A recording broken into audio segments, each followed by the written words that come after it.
Oh, what was that? Call me the order with the pledge.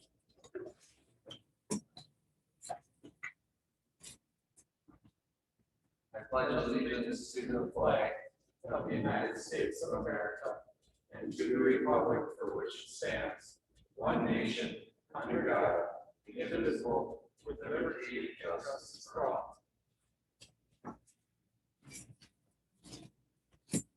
Okay, so we got 1, 2, 3, 4. We have 5 board members, and Ryan, are you there virtually? I am. Okay, so let the record reflect that all members are here and accounted for. Board chair has no comments, so with that, I'm going to look for approval of agenda. We got a couple amendments to make in there. We got the revised budget 10B and the APAD position and discussion. Yes. I'd like to add to action. The repair, devices, or busing. That Superintendent Phelps has briefed you guys on the board briefing. Last time. The roof repair I did not. Well, we talked about it at two board meetings ago. Yes, that we did. That we were looking at having two spots of the roof repaired. We did get a quote. You sent it to him on the board meeting. All right, we're gonna put that under G. G, under the action items. Wanna call that roof repair? Yes.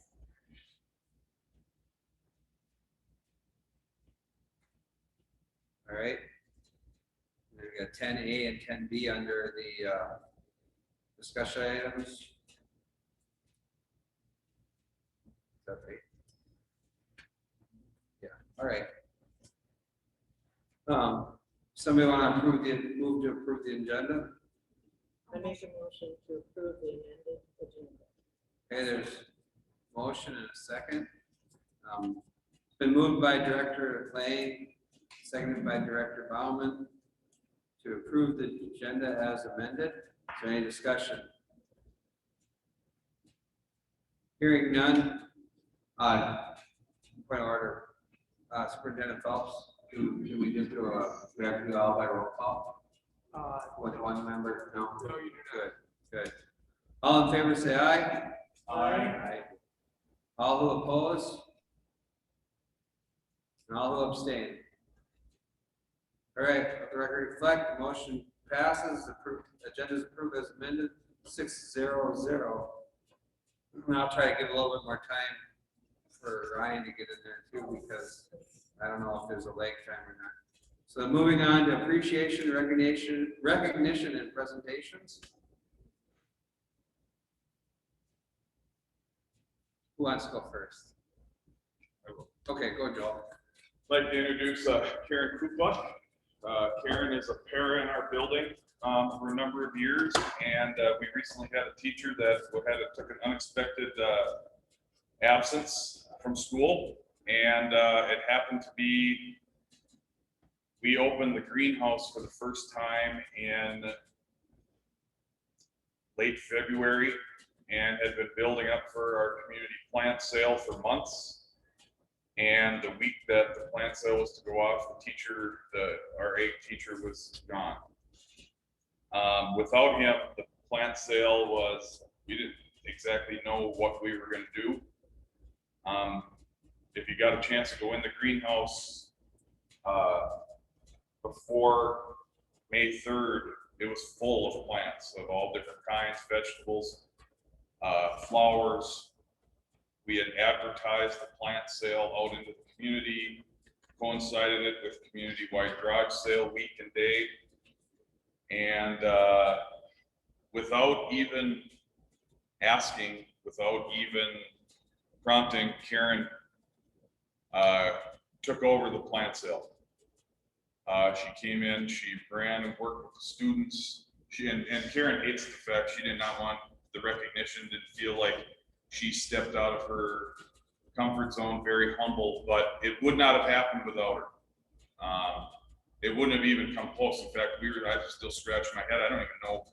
I don't know what to do. She had been working with the kids and working with the class, and she jumped right in and ran it for the entire week. I believe they made over $2,000 in the plant sale. And without Karen's leadership, without her stepping into that role and taking that over, there's no way it would have happened. So I believe it was definitely worthy of recognition that we recognize Karen Kukluck for her efforts in the community plant sale this year. It really was a tremendous effort, and she did just a great job with it, and I'd like to thank her for that.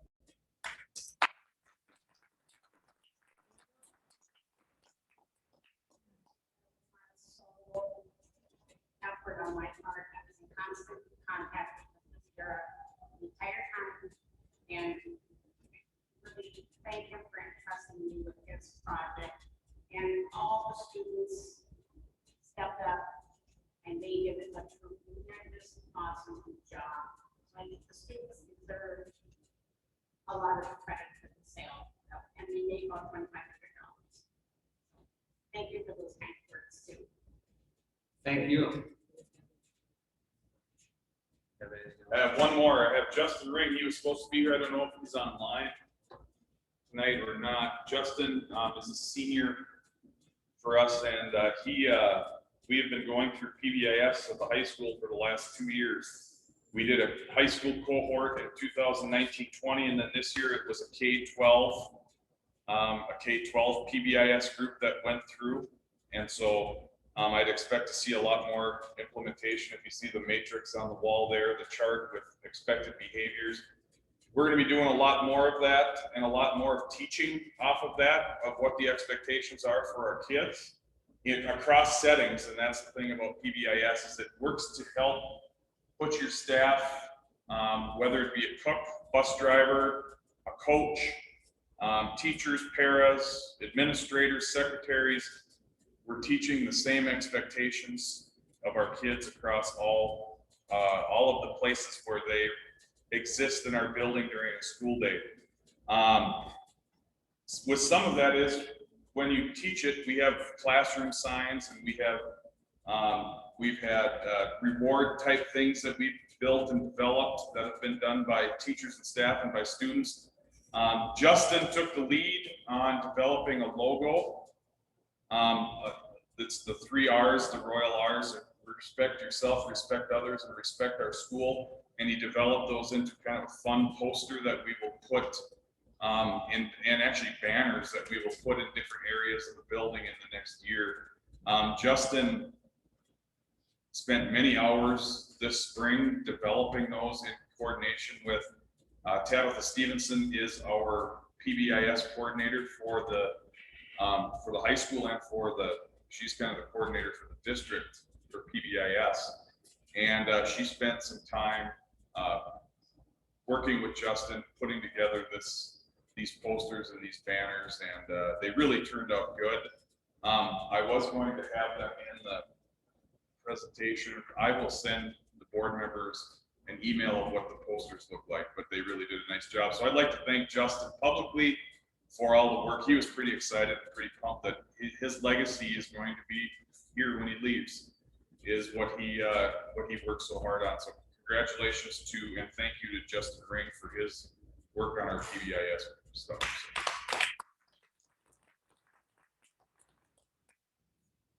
Thank you, Justin. And go on to Dr. Rod. Thank you. He isn't here this evening, but I want to recognize Aaron Meyer. And physical education has always been important to the elementary program, but for the last 18 years, he's been there.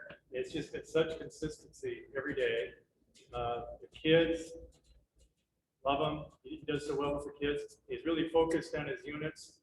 So units like soccer, softball, basketball, volleyball, badminton, track, bowling, tumbling, floor hockey, jump rope, goes on and on. But there's a couple things he does that doesn't get advertised as well. But Aaron's a great line dancer. And it's incredible how the kids get excited about learning how to line dance. And not just simple basic steps. They really get sophisticated. They've done it for the whole school. And looking at Aaron, you wouldn't think he had that kind of smoothness and coordination. He does, but he's really good at it. And the other thing he came up with is called cup stacking. I don't know if you've seen that. They have 3 different cups. You got to move one to the next with different patterns. And some of these kids get so good. I mean, just like in 15 seconds, they got you beat. So we set up some competition between the kids and the teachers in an assembly. And I don't think any teachers won. So he's introduced some things that take coordination, but they're just really a lot of fun. And does the jump rope for hard every year, so we raise money for that. And he's been coaching for a long time in the district. He's had a really good run now as a baseball coach. And I just thought, well, if we're gonna recognize someone for just steady dedication, and every day you can count on them, and every day the kids can't wait to get to PE. And we do have, during our riff program, we have different skits, and more often than not, he's in the middle of the skit, dressing up as a chicken or some wild thing. So he's got a little singing and acting talent also. So I guess just to recognize Aaron after 18 years of work, you don't always get a lot of recognition when you're in the gym or out on the ball field, but he deserves it. Aaron? Aaron also just finished winning the conference championship here in Keene. So that's the first one in how many years, Tony? 12 years. By the way, the microphone is right there if somebody wishes to speak, so you can get to it. Tonight, what I would like to honor somebody else that's spent exorbitant amount of time, effort over the past school year and starting last year. And that is David Lem, who's in the far back there monitoring, doing everything here. At a drop of a hat, he comes in and he's setting all these up, making sure that they all work properly. And it's been wonderful. Certainly earned his dollars this year. So, David, thank you very much. I appreciate it. And I know the entire staff does too.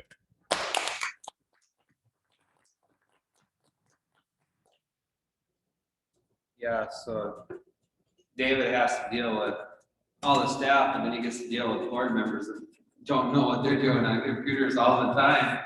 And with the last year of virtual meetings and you name it, things that I never knew I was gonna be able to do, he's got us through it. So thank you, David.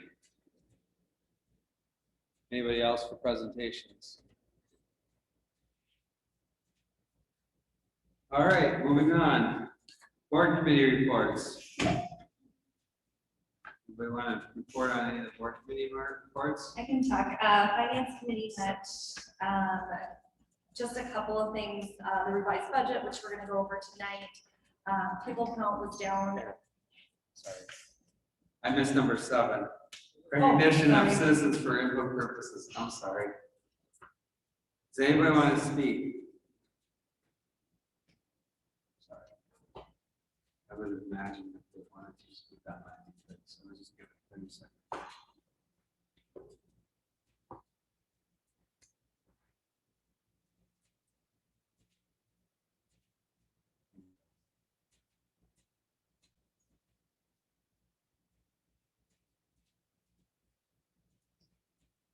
All right, I don't hear anybody. If something happens, we'll circle around. I'm sorry, Terry, you can go No, on. you're good. Okay, so finance committee met, revised budget, which we have here, Don's gonna go over. Pupil count was down 5%, which I don't know how much of a discussion we'll get into on that, in terms of the budget. But that was really kind of the main points, and she'll go more into detail. Randy, Yes? we have a new state board meeting on Wednesday. And I'd like to introduce Simone Bowen, who is the head of our state. She's already know her, she's very well to me. But she's also got a big responsibility. She gets to give my report tonight. So that's good. Evening, Simone. Hey, thank you so Thank you much. for coming. Yeah, thank you for the opportunity. I just wanted to give a shout out to David Lamb as well. He is a partner with Ben Eagle at Midstate, and all the technology things that you talk about, or Midstate also is a technology consortium, of which you're members, so internet and IT classes and things like that are all in partnership together, and we're pretty pleased to have David here helping you. And Mary, thank you for letting me share a little bit about Midstate. I just want to say that it has truly been a gift to have that new facility. I know we've been in it for 2 years now, 2 really weird years. They haven't been traditional school years, so we're still working out some of the kinks, but it is a blessing. Thank you so much for that. We're able to keep up on the COVID front. Most of the year we were in session, except for about 2 weeks in between Thanksgiving and Christmas, when we got a little nervous. Weren't sure what the COVID numbers would look like, but for the most part, we were good to go with in-person learning. We're able to cohort our neighborhoods really easy. And we also did some improvements to our playground area and in our outdoor space. We added a walking path and some basketball hoops outside that we didn't have last year when we moved the building. Our goal, of course, for this next year is to get all of our students back in the Midstate building, both physically and emotionally. And also your students and the member districts that belong to Midstate, your students all back in the building, both emotionally and physically. We've got a lot of teaming and collaboration that's gone on. I know Becca Swisher does a lot with her early childhood stuff here. She created a YouTube channel and an ECFE website, and we had some pretty creative sharing of calming rooms and things like that with your special ed teachers, and also things that were rolled out to your general ed folks. Michelle Posey is an early childhood special ed teacher here. Tammy Billmeyer is your SLPA speech language pathology assistant, and of course Becca helps with some of the pathway 1 and 2 grades and early childhood reporting to the state. Those are Midstate folks that are assigned into your building here with your children. And there's lots of other itinerant staff, OTs and PTs and school psychs. And Amy Kruger is the assistant director that comes out to help with due process supports as well. I talked a little bit about technology, but this last year we went out for fiber maintenance agreements and internet, and that bid was awarded to SciTech. So SciTech is our partner in connection with that. We worked a lot with Zoom. It was crazy how much we did with the Zoom company themselves. We found glitches in their system they didn't even know that they had, and so it was kind of nice to partner with them to work out those kinks. And of course, we're just like you, we're working to protect all of our member districts from bad things through the internet. So we have Barrier 1 installations on our firewalls, and David can talk much more about that along with Ben. It's like they're speaking a second language when we get together. It's pretty wild. Just a comment about support our member districts. We support your special ed teams. You have unique student situations that happen. There are parents at times that have questions. We're happy to come on the scene or via Zoom or in person to help be a resource for you, for your administrators, for your teachers, and also for the parents. It's kind of a unique position to be in. We're there to help support everybody, and it's our hope that when we have a meeting where people might be on different sides, that everybody leaves there feeling like it was a win-win situation for them. So we've had opportunities for that this year. Help Me Grow referrals for your birth to 3 and your 3 to 5 population come in through the state system. And early childhood special ed teachers that are out and about. Caitlin Mueller would be a birth to 3 teacher that serves your district for the nitty-bitties and their parents and families at home. And then of course Michelle is here too. Early childhood family ed, Becca's in charge of that, the early childhood screenings that are happening. We meet with the superintendents every month, the principals 3 times a year, the tech coordinators ever so often. You guys get a little tough to get a hold of this year, I don't know why. Been pretty busy, but we know where they live, so we can find them that way. We meet with the guidance counselors for the ITV courses that go on across Midstate, and then the business managers every month. Except this month we didn't have one because Deanne wasn't here, so we'll catch you next month. We also provided some support for your school-wide PBIS that Joel was talking about in the banners up there. We helped to send some of your staff, a core team for the last 2 years to training as part of the special initiative. And then also Phil had the opportunity to purchase some social emotional learning curriculum, I believe it was. And I can't quite remember the name of it, but that was through a special initiative too with the state. Better together. Better together, that's right. And then I just wanted to say we are planning for next year's fall trainings for teachers and administrators, and if you know anything about special ed, we have lots of meetings. We meet with all kinds of stakeholders. But I wanted to shout out here to Mary Lang. Thank you for serving on our board. You are refreshing perspective, and I know you were on the board before I came on board. Things were very different back then. We had other member districts back then, and we've come a long way, and we'll continue to go a long way in serving our member districts. And then I also wanted to say thank you to the board members and the administrators here in the room. You have a very, very big job to make sure that all the needs of your children and young adults are met, and your staff too. It's not an easy task, and I know they have school board recognition week, but really every day you should get a thank you from somebody. It is a huge, huge job, and I thank you from the bottom of my heart. Without our member districts, without you, without your support, the state wouldn't exist. And we exist in order to partner with you to provide those unique services for the students you have. And then I just want to say that the biggest lessons that I learned this last year, and really they're nothing new for that matter, but I found that a little bit of grace goes a long way. And for sure together, we are much better than we are separate. So I'm very humbled to serve, and I thank you very much for the guys here too. David, and I can see the newspapers here too. I just want to shout out, thank you for all that you do, and I'm so humbled to serve you as your special director and the executive director. Thank you, yes. Thank you so much. It's the only reason it stays works as well as it does, is because that woman is extremely caring. Her top priority is always the children. Some of those children aren't always happy, but they are so well taken care of that it is an extremely impressive program. Thank you so much for that. Thank you. Okay, other board committee reports? Yeah, the Randy, yep, we policy did. committee met, but I wasn't there, so. Russ is up. Yeah, we did have a curriculum meeting last Friday. Longer ago, but was to talk about some of the new.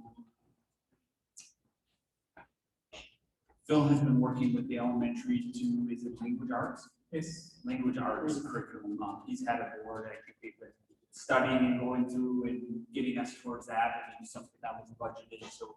And it met with our criteria for what we're looking for, so we met that, and we gave the go ahead to proceed with purchasing that curriculum, so that's exciting, something that's not been outdated for past due, so it's great that we have the ability to do this year.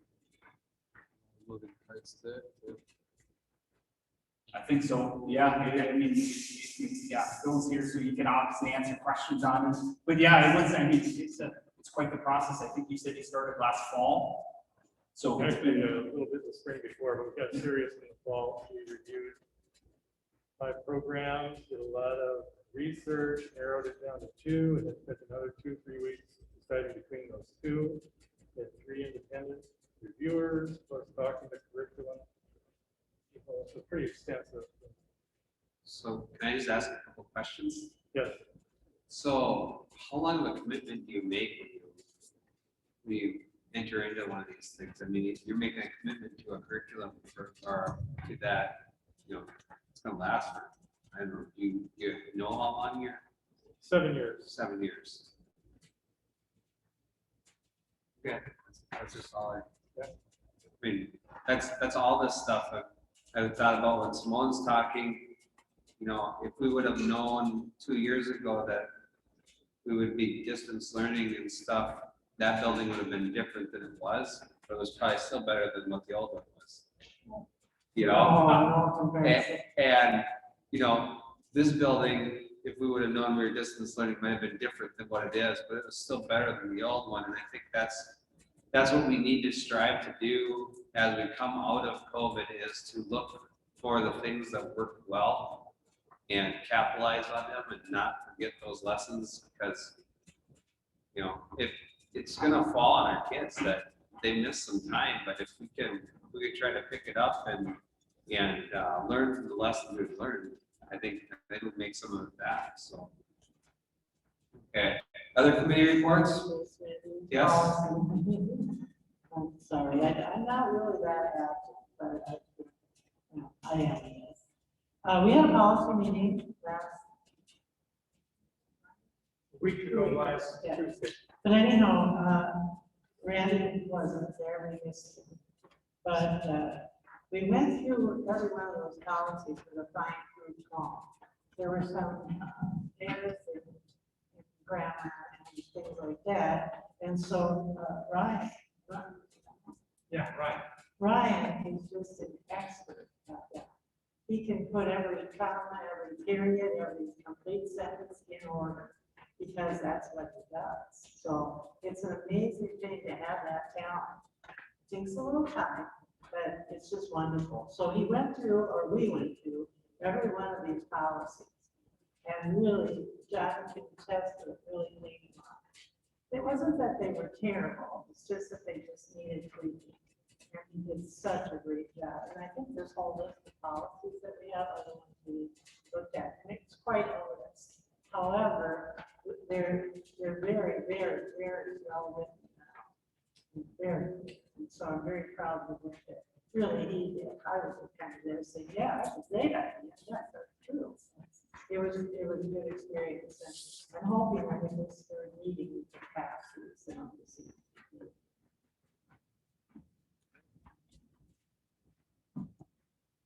Any other committee reports? If not, moving on to the superintendent report. Yes, what I'd like to point out to you first off is I put sent it into the board briefing, the two school handbooks. What we want to do is take a look at them, go through them and everything else. If somebody has already, I know the time is short, especially with looking at 13 policies and their handouts. Tonight would be a good night to ask either principal. Otherwise, this is your first peek at it, and take a look at it. Next meeting in June, if you have questions, put it out. If you see something, let me know, or let the principals know what you think should be changed. And hopefully by the end of June, we can have this all done and ready to go, so they can get it all set up and going. As you can read in the elementary one, Dr. Travato opens up, I believe, talking to the parents. And that's also what's for. It's not just for the students. And then Joel addresses everything, but he also goes through the handbook, both of you, with students in person. Second thing is masking. I know there have been some questions come up about masking and when and how and everything else. During the school day, we have to wear masks. It doesn't matter if you've been vaccinated or not. And that's from the original emergency decree. And I know there have been a lot of questions on it and people going to everybody, but that is how it is. And yes, we will follow it. We must follow it. It was upheld by the Minnesota Supreme Court that was a legal document. Matter of fact, monthly, it has to be renewed. And that's what they've been doing. I think they have another one. Right now, we're not sure about our summer programs where they are, but I know this, at board meetings, you no longer have to wear a mask. Okay, if you've been vaccinated. It's up to you if you want to be or wear a mask whether you've been vaccinated or not. The same would be said of events as well. Do you have anything to add to that, Tony? Tony, you know, is our COVID coordinator. Yeah, the part of education that came out just with clarification, because there are a lot of people asking questions, they know clarification, superintendent's meeting, and during the instructional day, masters were made on through the last teacher contract day of the school year. So for us, our city learning plan will expire on June 3rd. And then who knows forward from there. So that's kind of a all-encompassing plan. But starting on Thursday midnight, the indoor capacity restrictions no longer exist. So May 7th until 27th, it was 50% indoors. Mask, and CDC removed that requirement, and very quickly just sort of followed suit. Still on the 50% rule until the 27th, which is Thursday. Friday, we're no longer bound by facility restrictions and numbers inside or outside. I will say though, again, if you've been vaccinated, you don't have to wear the mask. If you have not, you're supposed to be wearing the mask. So those are the two things I have for you off of that. I have looked over these handbooks. There are a few things that are kind of missing. One would be a sketch or a map of the buildings themselves, so that people know where they're going, what they're doing. When somebody says the name of the cafeteria, people will know where that's located. I'm talking about now parents. This is really for parents and little grandparents such as myself. Something, it doesn't have to be a detailed dimensional thing, but just someplace where there's a map that says, this is where the cafeteria is, this is where the auditoriums are, this is whatever. So when the children are involved in something, there's something there to give them a little bit of a guide. Yeah, well, unless you get it on GPS, I don't know, but, just something to give them a guide. The other thing that came up when I talked to my little group of old ladies was telephone numbers. They need to know the main office, they need to know a few of administrative things, maybe even the principal's phone numbers. I know that it's a pecking order, but if you have an issue, you need to talk to the teacher. And from there, the teacher can talk to the principal and bring the issue to that. But sometimes it's nice to know where the principal is. So that's another thing. Now, maybe there is something in place. I do not know, but there's nothing in the handbook that I can find that can get you to that, And so, especially I think in middle school and high school, because there are a lot of crazy things that go on in those places. Not that elementary is challenging. It's just that sometimes it's just better not to have too much information sometimes. But I think those things would be nice to have in the handbook, just for people who say, okay, I gotta go pick up Charlie at the cafeteria, and I don't know where it is. So if you give like the door numbers for this building in particular, so that they know, okay, well, the basketball game is at that end of the building, and whatever, softball's out on the field, but you just put the fields on as fields, That doesn't have to be so specific, but just a little bit of a guide for people to get around without, going like the blind and hoping to fit through the door. Those are the two things I saw. Otherwise, I think it's excellent. There are some areas that were blacking out. I'm assuming you're just going to be pulled out of there. I do have a question for you, but talking about it. Is the religion program no longer going to be a pull-up? No, thank you.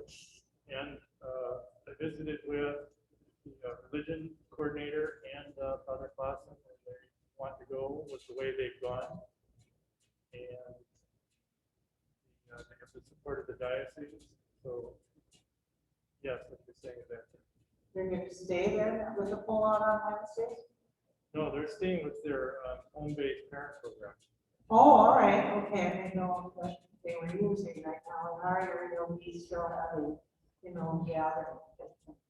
Okay, but that's our message. So I have experience about that, but, just so that we, that's what Yeah. As well, it's up to you, and great, so, All right, thank you.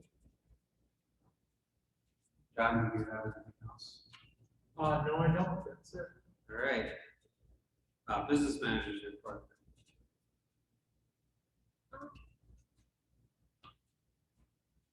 Right, I don't know if there's a discussion on here about the revised budget, I know we're approving it, but there's an area for discussion. Let's see, so We want to do it now. I will do it now. That's fine for you. The first thing I want to talk about before I get into the revised budget is, we had some really good news in our workman's comp renewal this year. About 2 years ago, we switched companies. We were having a lot of issues with our company we were with. It was an insurance company that was leaving us kind of like out on a limb. I knew there was things that could happen. I'm just not an expert in workman's compensation or how to handle loss claims and loss prevention. So I had heard an individual speak at Masco a few years ago, and I heard him again at a year-end conference, and I asked him to come in and visit with John and I a few years ago and see if there was anything that this company could do to help our mod factor, which is our experience rating, and that's what our premiums are based on each year. We started at 2.0 when they came, and that is a huge experience rating. They put you at a risk category. Last year, we started the year at 2.03. Lots of diligent work, trying to get some lost claims done. And we are going to start July with our renewal at a 1.14 mod factor, which is our experience rating. So I'm really happy to say that we have reduced our workman's comp renewal by approximately $43,000. So good news for the district. They've been good for us and we've been diligent. So I'm very happy that we've moved to this company, and we've also moved our other insurances to this company. They've just been really diligent with us, and the customer service is phenomenal. We are a small fish in the sea, but they treat us very well. So good news on the work comp side of things. Basically, work comp insurance really isn't insurance. You're really financing future injuries if you want to think about it. So it was good to get that insurance down. So good news on the work comp side of things for next year, next fiscal year. So now we're going to get into the revised budget. It's that time of year again.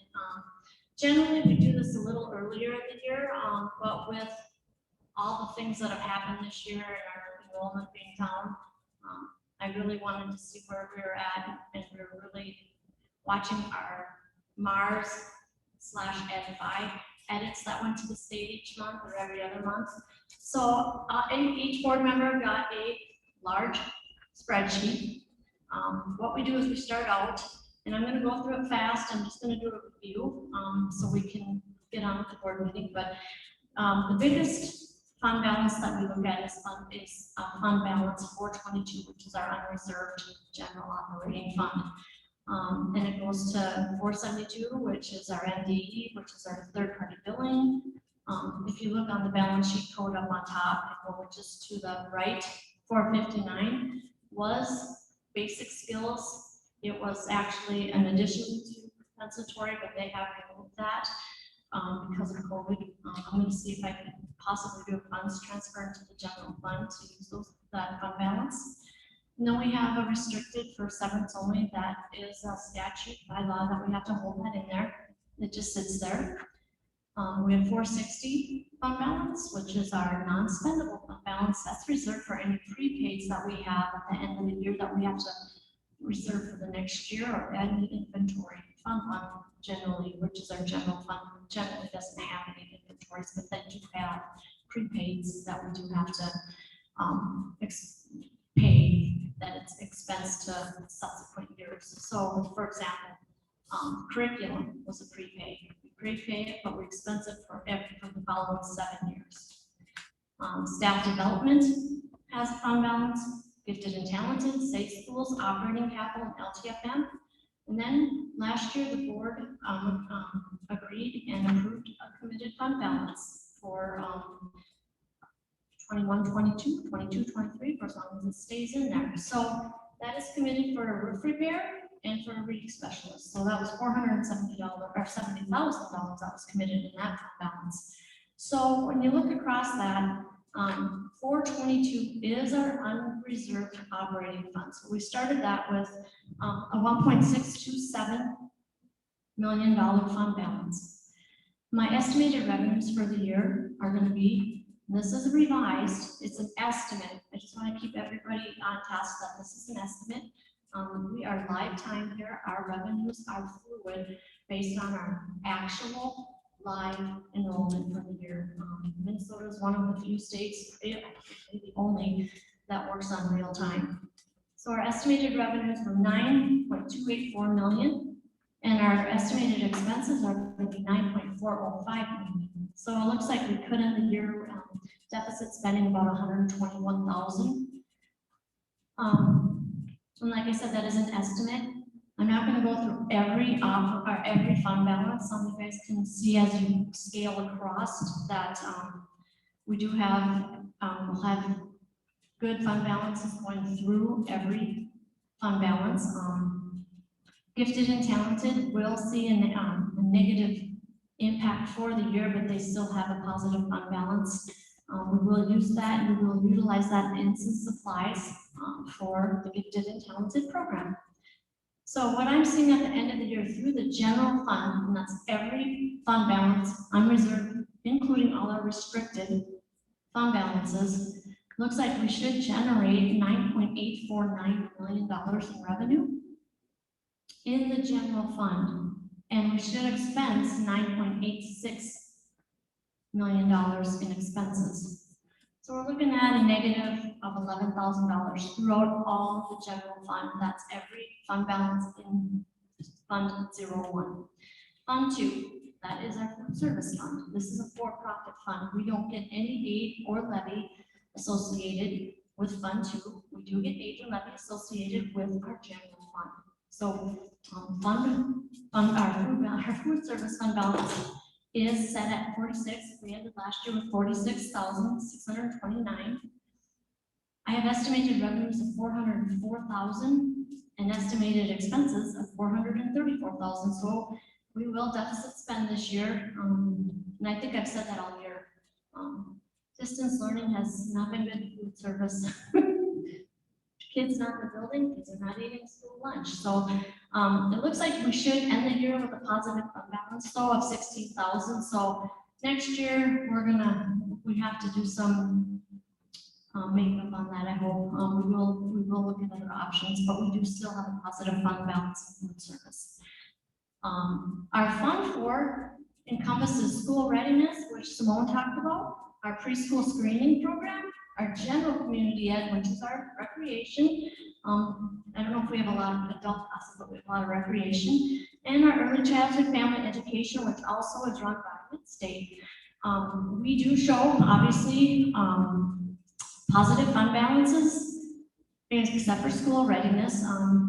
That also was rough, distance learning, and we, that one also, with distance learning and our kiddos, you can't distance learn a 3 and 4-year-old once and also pay daycare. So we do show a negative impact in school readiness of $52,000, but we will have a positive fund balance coming out of that, hopefully for the end of this year. So we have some ground to make up, but you know, this has been, I think, an extreme year for every district. We're not the only one that's seeing this impact. Preschool screening is generally in and out. That works that way. It's set up by statute. Our general community ed was non-existent pretty much until this spring. So I think we're going to come out pretty good on that.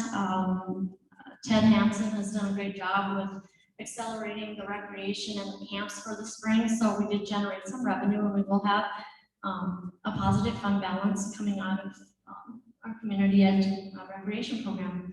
And early childhood, that's an in and out. Mid-State runs that for us in the evening, so whatever the revenues generated is expensed in that program. So that fund balance is designated for Mid-State. Our Fund 7, which is our debt service, that's the mortgage on the building and the property, that's automatic by statute set by the Department of Education at 105%. Anytime we're over levying for that, MDE adjusts the fund balance and just the debt service payment for the following year and the levy. Scholarships, we received about $10,000 in revenues, and we are expensing around $17,000, so we are reducing fund balance in our scholarship fund. Our student activities for the elementary, our student activities actually, last year, 2 years ago, were actually, well, I think last year, were actually moved to the board control. So now they are actually crosswalked to the general fund in a restricted fund balance. They are in and out though, so we cannot ever be in a deficit in student activities. So that will always have a positive fund balance, or we're doing something drastically wrong. So that is how that breaks down. I know it's hard for the audience not to just listen to it, not be able to see it on the screen. So if anybody needs or wants to look at it after the meeting, chat with me, that's I'm more than willing to do that. So the next page is just a difference of, it's a comparison of how I adopted last year's budget in June as to the revised budget right now. So it just shows a comparison of how I adopted revenues versus revised versus adopted. I just want to say that we came out a little bit ahead in the revised budget and revenues, but keep in mind, every district in the state received ESSER and GEAR dollars this year. We received a little over $300,000, so we did show an increase of $227,000. So without those restricted dollars that were reserved for distance learning and sanitation, we probably would have deficit spent in that more than we did. So food service, that was hard to determine what we were going to generate in revenue and expense. So that was had $187,000 variance in revenue from the budgets. Community service, which is that whole fund for community education and the community service recreation, I had a variance of $98,000, which is in retrospect not a huge variance in revenue. Same thing with expenditures. I show a $98,000 increase in expenses versus my adopted budget.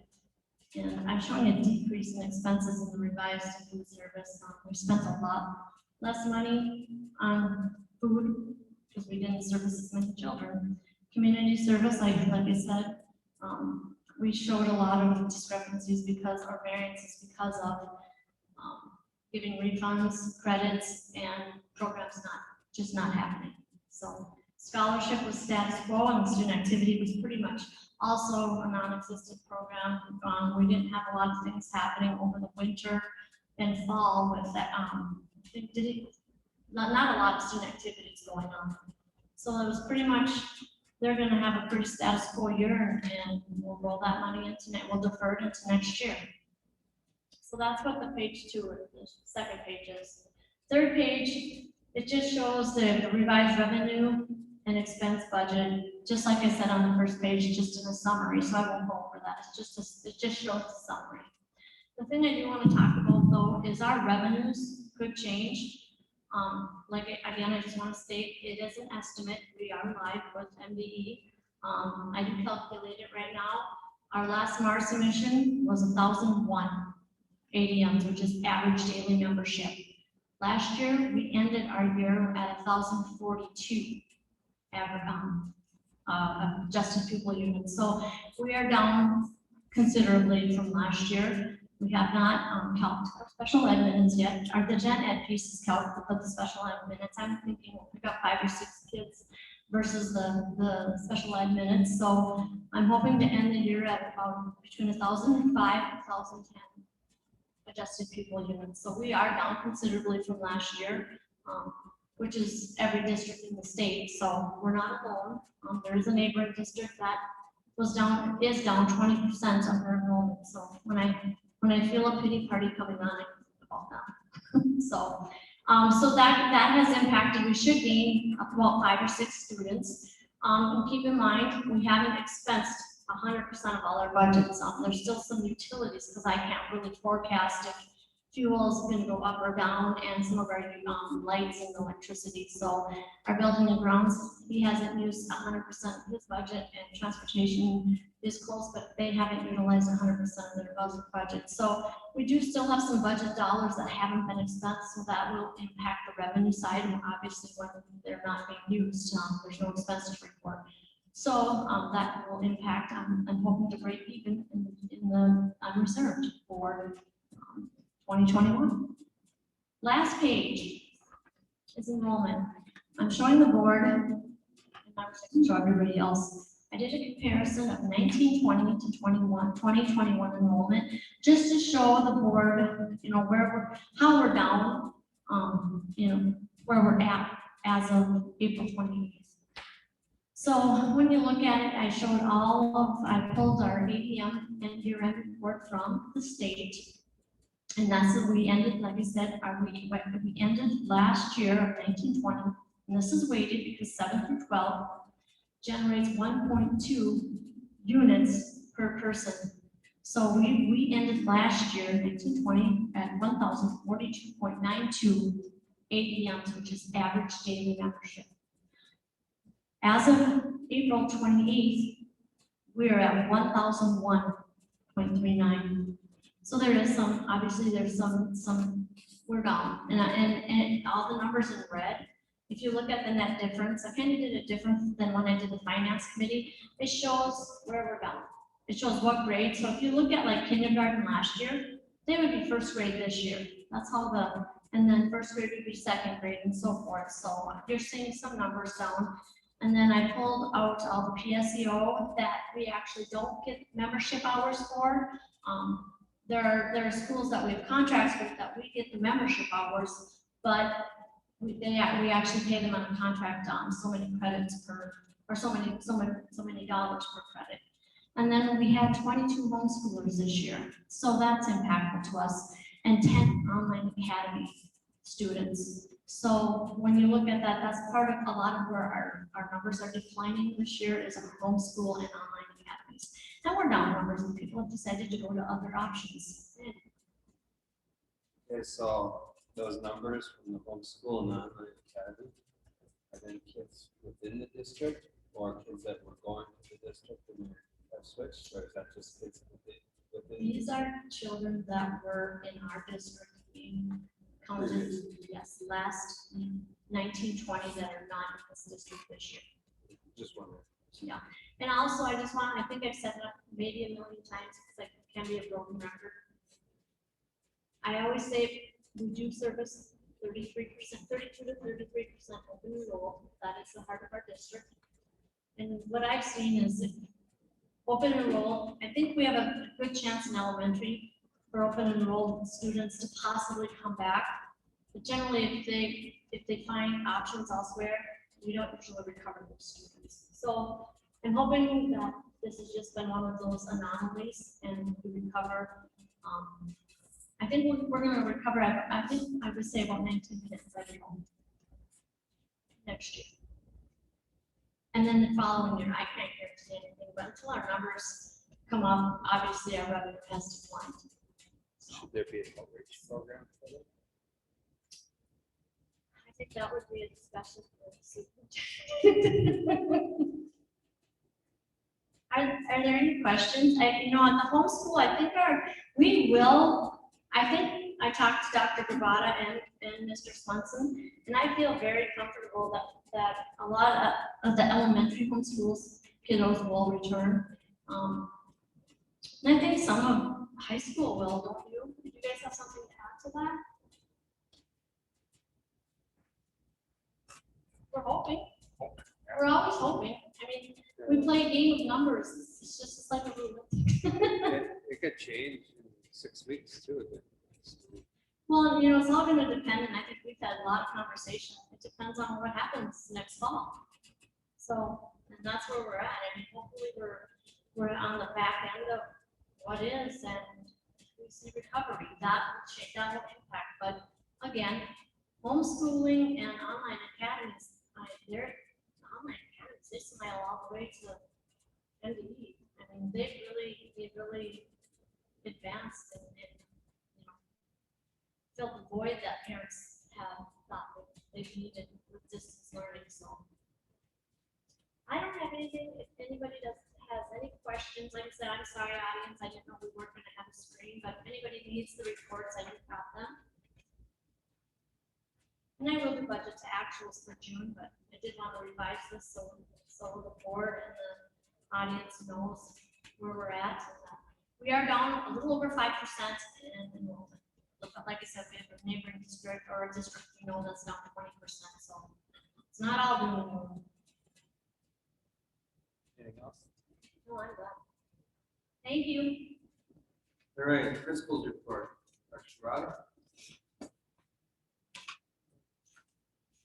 Just say that as we've gotten going past Christmas, we've really developed consistent routines, it's come together really well. So students are doing well, staff is doing well. We still have to respond to COVID cases from time to time, but I think when the kids come to school, they're getting some quality support and instruction, and that's been going on for a while. So it's sort of a new normal, I guess, in a sense, new routines that everybody's pretty comfortable with. And for next year, we have a couple plans in place, depending on what the MDE guidelines are. One plan is continue with what we have, and then we have another plan for adjusting if MDE opens up. By plans, I mean schedules and different procedures around lunch, breakfast, classes. So I guess credit to the staff coming together and working well and giving feedback. Took a little bit to fall into place, but I see a lot of people working hard. Good learning occurring. And then also, we are going to be offering summer school for kindergarten through grade 5 coming up. And Ted Hansen is going to coordinate during the summer. We have some experience for doing that in St. Cloud. And we have 60, about 60, I think it was 58 students enrolled, signed up, 4 teachers, 1 para for support. We're going to serve the students breakfast. And then afterward, it's a half day, 4 days a week. And after the day, then they have some community ed and math opportunities. So we're trying to create like a camp-like atmosphere, focus on accelerating kids in reading and math, and keep it fun for them also. Good. Mr. Svensson? Just a reminder, we have graduation Friday night at 7 o'clock in the South Gym. We'll just turn you guys around and face that way. We'll be, I asked the board, for those of you who are attending, to meet the media center for your flower and food here. And in between 6:30 and 6:45, I start panicking if you're not there by 6:45. We'll start walking the graduates down this way at about 10 to 7. I have a plan for just about an hour. It should take us for graduation. Wanted to make sure the board was aware of that. Look outside on the football field. We had some pumps that went down on the whole south end of this. Of course, the weather in Minnesota cooperated with us great. We had desert-like conditions for a week, and we couldn't get spring rain, so some of our fields really have taken a beating in the last 2 weeks. They are like concrete, and they're dry and dusty, and Tony Bell has spent hours on the phone coordinating with electricians and irrigation specialists, trying to find the right equipment tonight the sprinklers go back on. And so we'll try to recover these areas and get them going again. But typically in Minnesota, May, you get a good shot at having some free water, and we just did not get that. And so they look a little rough, but they'll come back around. And Tony and his crew do a good job of making sure that the field gets fertilized and mowed and sprayed. And but it does set you up as that you're gonna have to work hard and pay close attention to it over the next few, at least the next month for sure, until we get those field areas back in shape. The other thing, this morning, Zach Silvernick and John Koenig. John Koenig is a first-year English teacher. I brought them down to the office because they had been nominated by students for Spirit 92.9 Thank a Teacher Award. And so they thought they were in trouble, or they thought something had happened. They thought I was sending them out on COVID. I was trying to make it kind of a surprise, so I was kind of like, hey, I need you in the office. And then I turned around and walked away because I didn't want to smile at them. So when we got down there, they were there. They had a big bouquet of flowers for these guys. They got a $500 Visa gift card, plus some gift cards from other vendors. And I got their picture taken, and they were doing this for 10 teachers in the area, and we ended up with 2 of them. Out of hundreds, they said hundreds of nominations. And so I just wanted to, Zach and John are been very fortunate. Zach is a homegrown product that we were able to keep here, and he's done a great job. And John is also a welcome addition to the staff. He has been involved with the Fellowship of Christian Athletes, just has a very good presence in the classroom, very calm, and the students respond very well to him. And so it does not surprise me. I said that's a pretty neat thing, and a neat to end your first year of teaching, being recognized like that. If anything that I'm looking for in a first-year teacher is your ability to develop a relationship with kids. It all starts there. And so he has done a really nice job of that. So congratulations to those 2 guys on the well-deserved recognition.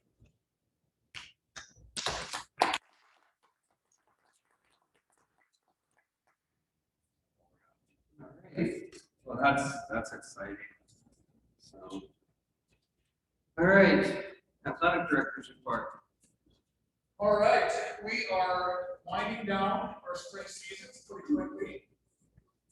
We were able to get through our track football, on skates, got nice out and hot, rainy, so we had a slew of different types of weather. We got the season well. That was wrapped up. We had the last game last Tuesday. We are getting into tournament time here. Tonight was the boys baseball finale. They went to Pillager tonight, and on softball, went to Pillager too. I got a tweet that we beat Pillager, so we end the season with a win. Ending the season 16-4. Right now, we are tied for the CMC lead, and we're hoping ECGC loses. They have 4 games this week. 3 are not opponents. They play Painesville tonight. That's a tough task. They play 2 at Maple Lake tomorrow. So 3 conference games in 2 days.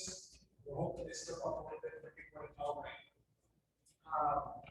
The boys, tournament time next Tuesday and Wednesday are the first 2 rounds of playoffs, and Friday. Those are all at high seeds. I anticipate us being a 3 seed. It's going to be tough to jump Albany. They're about 9 points ahead of us at QRF. I don't believe that we'll be able to catch them, but they've got to play Foley yet. They've got to play the Tears yet. They very well could stop up when we can catch them. And we would have perhaps we keep winning 3 home games next week. But I anticipate Monday or Tuesday, Wednesday, those games, 5 p.m. games, right here at home. The section does charge. Typically, it's been no charge admittance into it. But for a section game, they're asking us to charge admission. So if you come to that, we expect that in the gates. Softball, they have a game time Pillager. I've not got nothing on that yet, but they also have to close out the whole finale, and that will be on Thursday against Foley. And then they have section tournament play Tuesday, Thursday, Friday of next week. So hopefully we continue on winning in those 2 sports. Tomorrow we have CMC track at Painesville, or excuse me, Maple Lake. So that's our section, our accomplishment for that. We will go to Albany next Tuesday, June 1st, for our subsection meets. And then from there, those qualifiers will go to St. John's, so we will be back into a college venue to run at. So that'll be on St. John's following Wednesday. So after that, or third week of June is when we have state tournaments. It's about a week and a half, 2 weeks later than normal. And we have a little bit later to start. So it just kind of works out that way. We haven't had to do a ton of rescheduling stuff. We're a full slate of games in, which has been awesome. Moving forward, I don't know what's going to happen with fall sports, with guidance or mandates, what we can and cannot do. With safe learning plan ending on the last teacher contract day, we are prepping for weightlifting and practices inside, outside, and doing kind of get back to normal. So that's going to be a big, awesome thing for our kids to look forward to. We have a shout out to our FFA team. The middle quality team plays second at the FFA state tournament. So that's an awesome accomplishment for them. We actually had a reporter up here from the St. Cloud or State Soccer Rapids Hero to interview those team members. So you're able to report on that in the next coming days.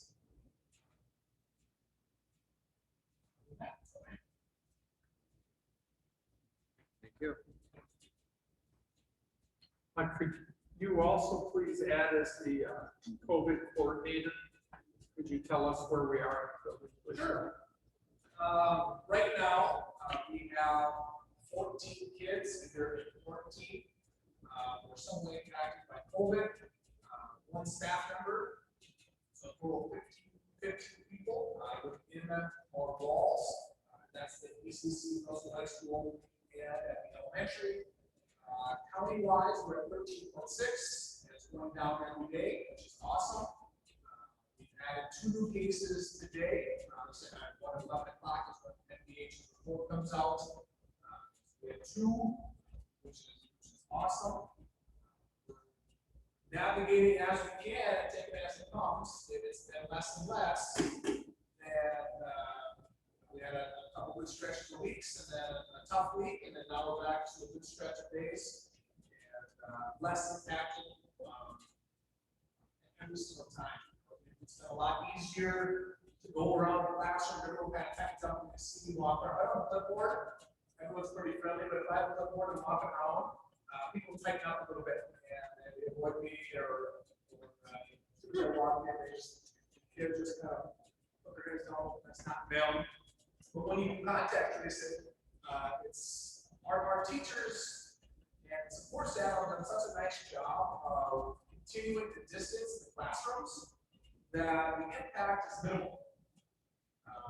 I know some schools in some swaths were taking out 50, 60 kids. Kind of like what happened to us in the fall. But once that happens to us, we made the adjustments in their classrooms and their settings where one case might take out 6, 7, which has made it a lot more manageable on my end of things, working with the nurses and the principals. It's not always the case. You do have a classroom, like an elementary classroom, that it's hard to tell, so you take out everybody. That's tough. You know, that's like the middle school, high school. We're doing a good job. So kudos to them for being able to stick through it. Despite all the changes and everything like that. We're in the right direction.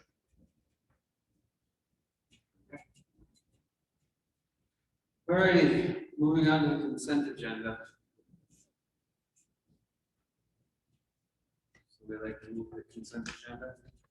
Randy, I'll move it, but I do have one update. Okay. In the curriculum minutes, the adjournment time, John, we had at 10:12, and I'm guessing it should actually be 12:10. No problem. Yes. So, yes, I'll move that. Yes, with that amendment. Okay. I'll second. Okay, so we have a motion in a second to approve the consent agenda with an amendment to the minutes of the curriculum meeting on the time. Any other discussion?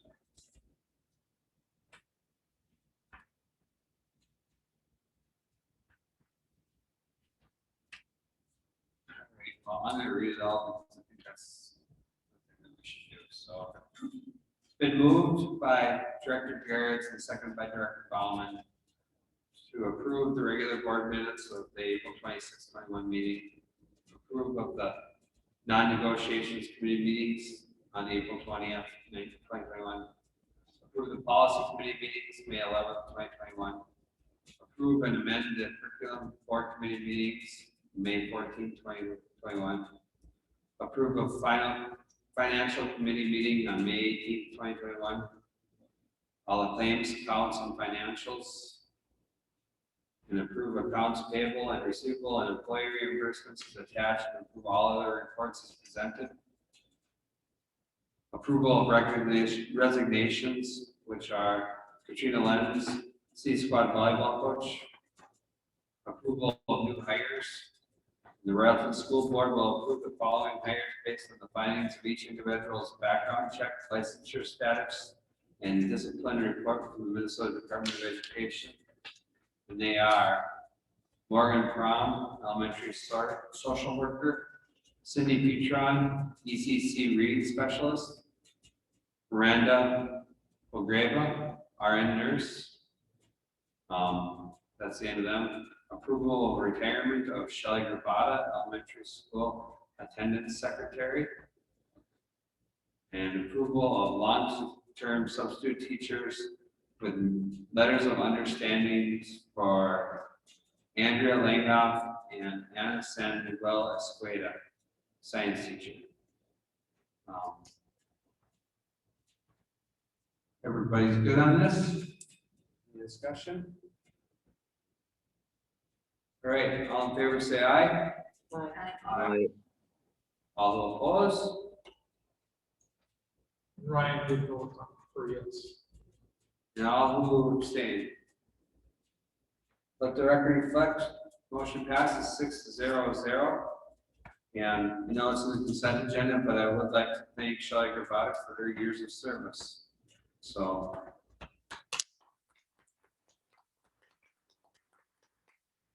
All right, moving on, discussion, information, and action items. Approval of revised budget. We got the revised budget presented to us, so somebody want to make a motion to approve that? A motion. Is there a second?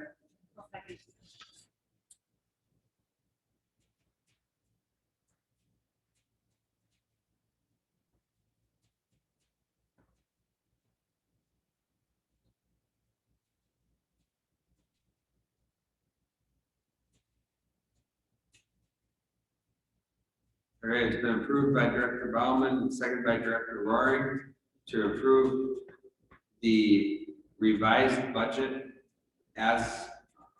amended as presented. There we go. Any discussion? Hearing none, all in favor say aye. All opposed? And all abstain. Let the record reflect, motion passes 6-0-0. Okay, item B, AD position. This was amended to the agenda. Yeah, John, do you want to speak to this? yeah, and I put it in here for discussion and information. If somebody wants more information and we want to make it an action item. As I said, my board briefing, I'd encourage you to convert this over to an AP position. AP, what's the difference between a dean and AP? AP acts usually as in the high school setting as a counselor and works the discipline. And they'll bring kids in and work with them. The trouble is with the dean, if you hit a jackpot, what we would call as a jackpot, I think Joel understands that term real well. That means that's going to be something that involves a lot of investigation and everything else. That's out of the dean's hand. That's one of the things that really eats up the principal's time. And I know he's had several of them even recently, where the AP can handle a jackpot. obviously they would work together on that. At the same time that that's going on, he can work with the curriculum, he can make sure the curriculum is being followed by our staff members. He can evaluate the staff members, he or she, they can work with staff members to improve their teaching techniques and everything else, and build that relationship. And of course, you know, to me, that's very important. As an AD, in a licensed AD, now when things happen, it doesn't come underneath Joel, which might not have any, what can I say, control of this situation. It would be under AD in this case. As I looked through a little bit to share with you, Joel, when he started, what, 11 years ago, Joel? Yeah. 11 years ago, you had 323 students. That number, if we go by the raw score earlier, you know, that's what, you know, I've got a list of different schools and where they were.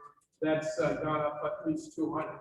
Think a little bit what you would do in a classroom if you started with 30 kids and you jumped another 20 kids. That'd be 2/3 increase. Then you'd have 50 kids, what would you do with it? So I want you to think of it in that means. Again, I would encourage you to move into the administrative role. As I'm looking at comparable schools with that, I got 2 contracts. One on the sheet that I sent out a few board briefings ago was Eden Valley Watkins. Again, when we look at the Department of Education, easier for me to say it that way. We take a look, they did not have an AP. In my hands, I have a contract from Eden Valley Watkins. And yeah, they do have AP. They're a little larger than us, not a lot larger than us. Can't compare the numbers they have right now. But on here, part of administration, obviously, because the AP. The cost, because somewhere down the line, we have to talk cost, overall is $80,000. Formerly, Pillinger, up until this year, had, and for a few years, had an AP/AD. On that one, again, they changed it. I didn't go into the reasons for it, nor should I, but the individual there, the salary was $81,000 a year ago, $82.50 this year, plus the athletic director was getting $7,500 more. Understand, many of the ADs, as I go into the next section, many of the ADs also get a stipend for attending all the, you know, the night events and everything else. Are there questions so far? I do. Go ahead.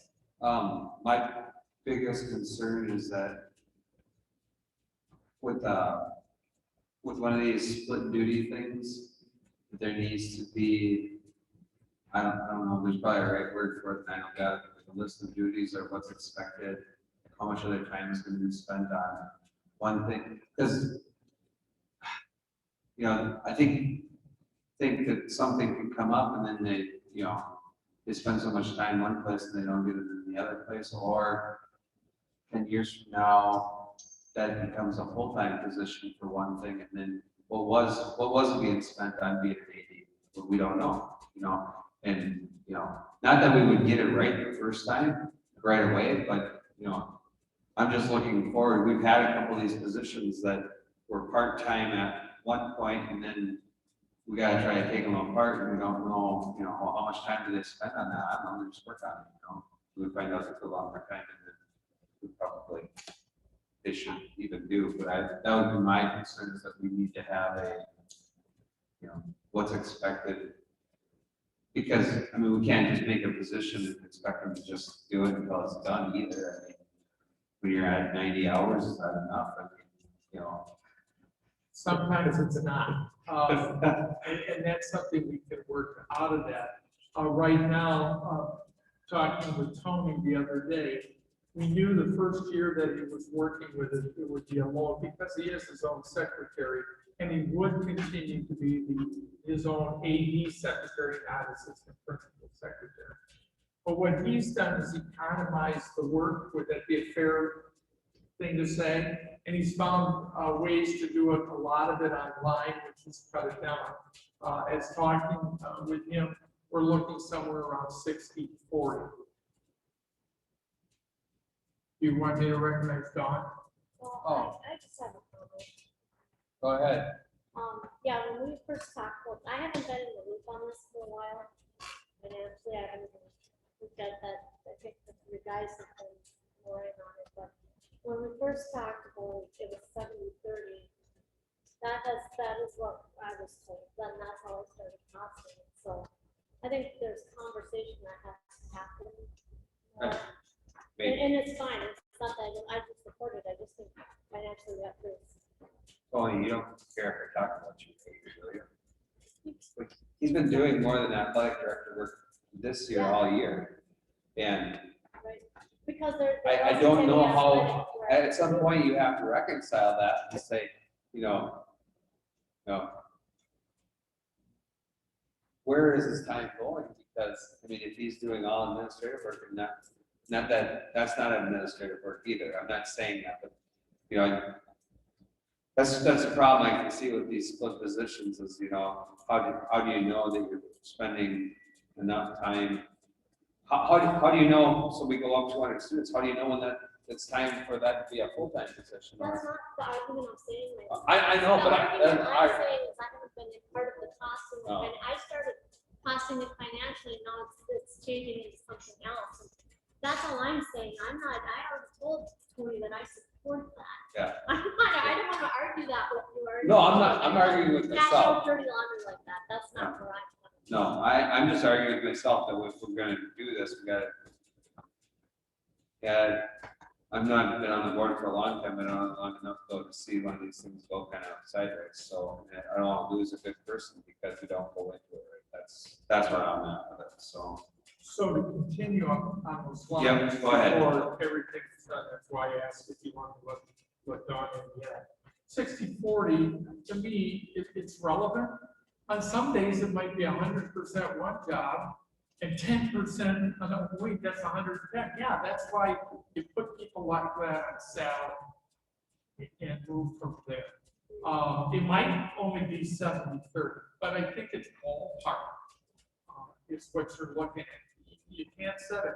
A year like this year, or a year like the end of last year, not a lot of AD shipped for a long time. So that made, a difference a year ago, last spring.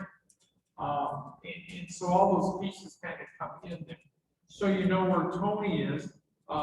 We agreed before it was approved for him to have this past year's salary was 65,880 or 65,800. So he increased $100 there. Then he gets cash in lieu. He does not get paid extra to attend games or anything like that. His cash in lieu is 13,000.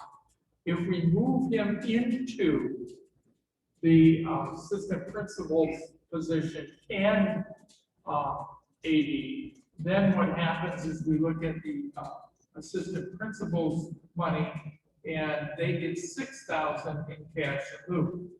So to me, what you do is you take that other 7,000, add it to 65,80, and it comes up with 72. Again, this needs to be negotiated. That's not what I'm here for. To me, when you look at others in that area, and Dawn, we'd have to have her cash, go through it and see where she is. I would say overall, not including the 6,000 in cash, I would say right around 80,000 would be a fair amount. I don't know what Tony would think of that, but that's something we have to negotiate. So the 60-40 is, what's the 60? That's the AD? The 60 would be 80. So how does that work for negotiations? Do you go with what the majority is, or would that position have to belong to the principals? Do you think? What I think you have to do is, in there, you just put the lump sum for the position. And you could even state, and I have a lawyer for that state, you know, it's anticipated to be between 60/40 and 70/30. But again, that would be negotiation. I think it'd be good, why I bring it up, is to see where he is. The other thing, you know, in a board briefing, I put down for you that when you start getting around 450, that's when you start looking if you need help. And I emphasize that you need help. And it depends on the school. It depends upon where you are as to what you hire at the time. As the number goes up, that would increase in where you would start getting the actual help. In some cases, you might need another counselor. In another case, you might need a social worker. But somewhere along the line, we need that. Now, are there any other questions? Yes, right, yeah, question. Go for it. So the one, if we talked about if we would add this position, we talked about, and let's say, right, we know we're down 40, 41, 39, somewhere around there, right? What happens, so we add this position and we don't rebound those students, right? The idea was what happens to that position? Is that position that's safe? Does that mean, okay, now that we've hired an assistant principal, that we have to, I guess it's all online, but you look at other spots to do that. How do you handle that now? Suddenly we don't regain our students and we can't afford to keep that position. If we don't recover our students and we feel the necessity isn't there, then just like any other, matter of fact, that's why I'm here. When I was in Winona, our student number went down and we got a crunch in money. And I was not tenured yet at the time in Minnesota. And a guy that I ended up hiring had tenure because he taught for like 18 years. So he was tenured after one. I got bumped out. And what you would do, Tony, I'm sorry, Tony, then you would say, we could regress. If you want, you can have the AD job, or go look for another job in the area that you're interested in, maybe AP or principalship or whatever. That's what you'd have to do. And I think that it's got to be an option, and that's something Tony's got to be aware of as well. By the way, if we work it in with the administration, we held off this year with COVID with negotiating this past year. So we have to negotiate with our principals for last year, and then for 1 year. So what we're dealing with right now for Tony would be basically a 1-year contract.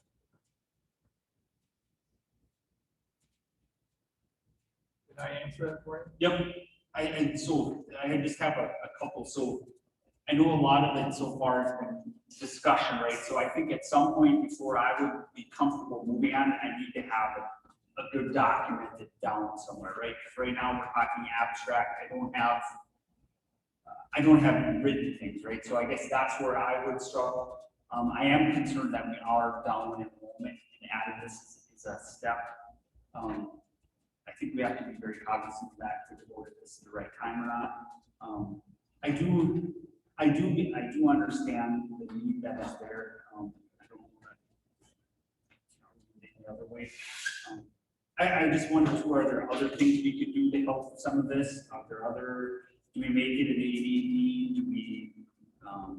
Are there other options out there? I guess I'd be interested in that too, just to make sure that we are straight ahead. But I guess my biggest thing is I want to make sure that we have things documented, we have it laid out in position, what's the cost. I am also concerned about adding the role, because I do right now, the current AD position is a full-time. And now we're gonna add more percent, and the list of things that we talked about they'll be doing, from discipline to evaluating teachers to other things. I'm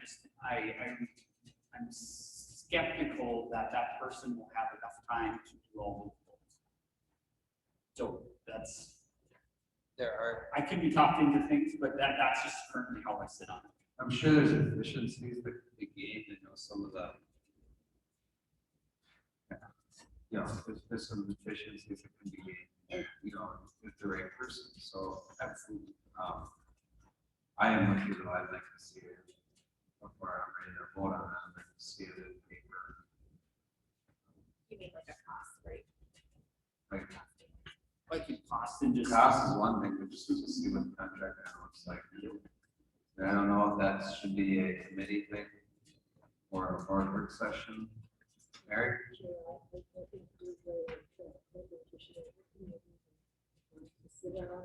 Yeah. But also, when you're assistant principal, you don't do all that. And it's still doing that work also. But it's a shared position, and I understand it now. Well, maybe I'm not, I don't know, but it seems to me that the assistant principal in buildings that I have been usually share a lot of the, say, maybe I'm better at one area of discipline for children, maybe you're better at younger. So you kind of share those things and don't just hand over after that. You would have the opportunity for collaboration at some point Well, that's too, right, that that's right. you don't That's have right. with only one person, right? So, So that's what I'm trying to say. you know, there's a benefit, there's a cost benefit analysis that has to be performed here. John, you think it'd be all right if we set up a committee to work on this? Yeah, if you're gonna, we can certainly do that, that would be good. Obviously, I think Joel would have to be part of that discussion. Because this is where I feel we need some help, especially because, you know, we move in our strategic plan. And that's put added pressure to make that move. I also believe that Tony should be involved in that too, because I don't know what the duties, I mean, I got an idea of what the duties of the athletic director are. I really don't. I mean, Is it time then for our principals negotiation team to get together because of this? yes, maybe that's where it could be handled. Okay, that's. And then they that's can what come I back to said. the full board. Is everybody okay with that? Ryan, you there? Yep. Are you okay with moving this to principals negotiation committee and letting them work on it? Roger, committee sounds like the best option. All right. Well, I'm gonna suggest that we just leave that as a discussion item and move that to the principals committee, and let's get a meeting. Let's get a meeting signed up. Who's on that? I'm on that. Who else is? I am not on that. I don't believe you are. I thought I was on that. That is,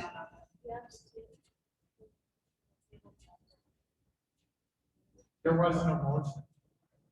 I just had it up for discussion.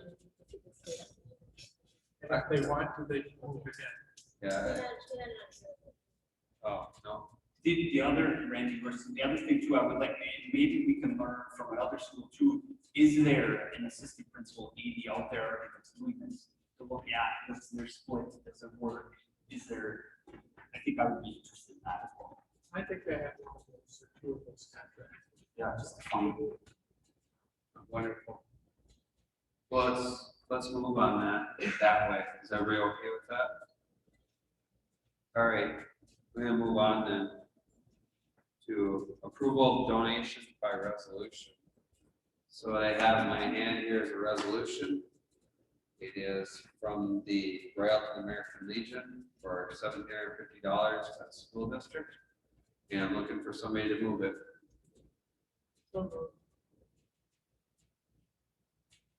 Member Lang introduced the following resolution and moved its adoption. Whereas Royalton American Legion have generously offered to donate $1,750 to the Royalton School District. Whereas the conditions on this gift are for use of improvements for the ball fields. Therefore, be it resolved by the Royalton School Board to gratefully accept the gift. The motion for the adoption of the foregoing resolution was duly seconded by member Bauman.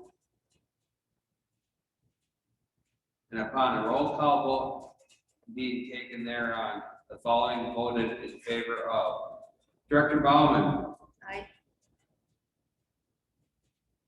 Director Garretts, Aye. Director Hackett, aye. Dir-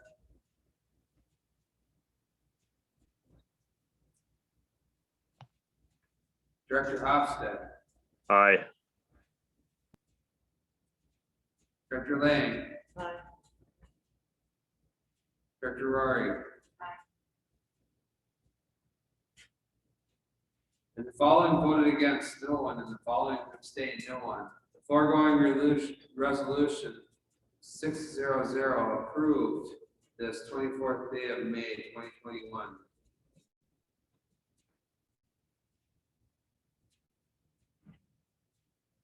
All right, and thank you to the Royal American Legion for the donation. So, all right. Next thing is, policy readings. Okay. Policies. Approval of third policy readings. We got policy 406, public and private personnel data. The form for 406. Policy 412, expense reimbursement. Policy 413, harassment, violence, hazing filing form. Policy 413, harassment and violence, and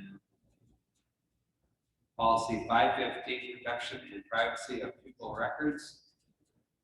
Policy 515's form for the public notice. Policy 526, hazing prohibition. Policy 526, harassment, violence, and hazing filing form. Policy 705, investments. Policy 719, transportation pickup and drop off. And, no, not and. Policy 724, ECSE student drop off and transportation. And policy 905, advertising. Somebody like to move that? I'll second. It was moved by Director Lang and seconded by Director Hofstad to approve the policies. Is there any discussion?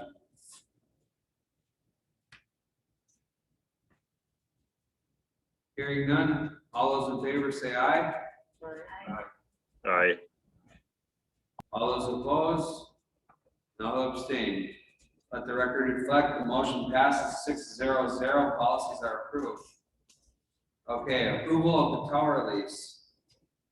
Yes, the reason this comes up is because of how this lease is written. We have that whole call off of it. And we need to approve the whole lease together. Our lawyer feels that's good enough. They actually wanted to have about 5 resolutions. I said, that's not gonna happen. And I confirmed that with the lawyer. So we'll contact them. We have a little problem. It was the same thing that we approved before. Yes. It just has to be in the minutes as a roll call vote. Yep. All right, so everybody understand this? This is, somebody want to move it? And this would be the motion to move to accept the American Tower 30-year lease agreement in its entirety. We want to second it? I will. So I'll read it here. Director Bauman moved to accept the American Tower 30-year lease agreement in its entirety, seconded by Director Hackett. Is there any discussion? We said this is a formality, we approved it before, but we're going to approve it by roll call vote. So a vote aye will be a vote for it, a vote nay will be a vote against it. Director Bauman. Aye. Director Garretts. Aye. Director Hofstad. Aye. Director Hackett. Aye. Director Lang. Nay. Director Rory. Let the record reflect that the motion passes 5 1-0. All right. Approval of coach to step 8. Okay, with this, we need the board approval. This is approval for our basketball coach, but not for basketball. He is doing, correct me if I'm wrong, Tony, he's doing junior high football. He is 27 years an assistant football coach. I think we should give him 8 years. What's the cost to the district, 4 versus 8? It's $100. Oh. Right, good. It's $212. So I think it would be the right thing to do to give him 8 years. All right. So somebody wants to move that? Randy, I'll move it. Is there a second? It was moved by Director Garrett and seconded by Director Lang to approve moving a coach from step 4 to step 8. Any discussion? Randy, I'll just mention, he did a good job. He did a really good job. Like, Firsthand there. he like just- good enough, like junior high football should always be in the spring? Well, there can be arguments for that. I mean, the weather wasn't much nicer, but just in general, he was a great coach. I mean, anybody who's had experience with him, those kids were lucky to have him. So wonderful. All right, any other discussion? All right, all in favor, say aye. Aye. All opposed? Motion passes 6-0-0. All right, item G, roof repair. You want to talk to that? I think I talked a few, 2 meetings ago, but I think I talked about in 2 spots and compare 21 got quotes where there's been law. I think John had put it to board breaking. Yep. Yes, we would like approval to move forward.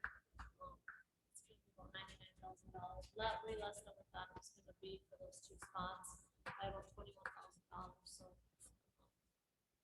Want the board to give it go and go ahead just to say, yep, let's get it done, we don't want any more detours. I will move it. I'll second. All right, it was moved by Director Garrett and seconded by Director Bauman to approve the roof repair on the 2 sections. I don't know how to quantify it, it's in our Just board approve briefing. that, yeah, just that to be approving the repair of the roof, the 2 sections. All right, Just for auditing purposes. yeah, yep. All right, any other discussion? Hearing no other discussion, all in favor say aye. Aye. Aye. All opposed? And all who abstain? Well, we're gonna approve the roof repair 6-0-0. And with that, that's the end of our discussion, information, action items, and moving on to our upcoming meeting schedule.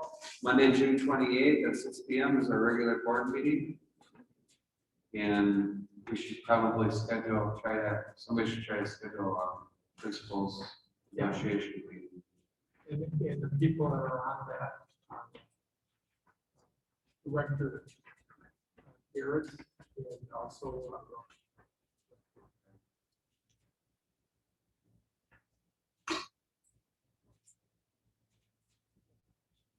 Go ahead. I, just one thing, kind of more housekeeping for the new superintendent. I believe she was obtaining her superintendent license. Do we need to confirm that? How do we? What? I don't guess something. Say that, don't, what? I don't think she had it yet. Wasn't she in the process? MSBA said that everybody that had applied had their licensure. The new superintendent, the license, wasn't she in the process of getting? Yeah, it's in the process. I haven't heard, but No, she is on, can you let her talk? Maybe she hasn't. I have my license. I've had it for several years. Oh, okay. Yeah. I just renewed it for an additional 5 years. I'm going on year 6. Thank you. All right. Background checks or anything, do we need to keep track? Are we good? We have all Perfect. that. We're golden. We're good then.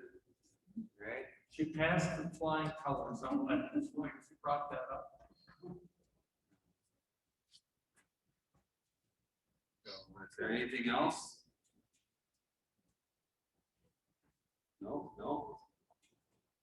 All right, So, oh wait, sorry. what do you got? We will be having another finance committee meeting, but it won't be until after the June 11th Mars session. So I'm on, hopefully on vacation the following.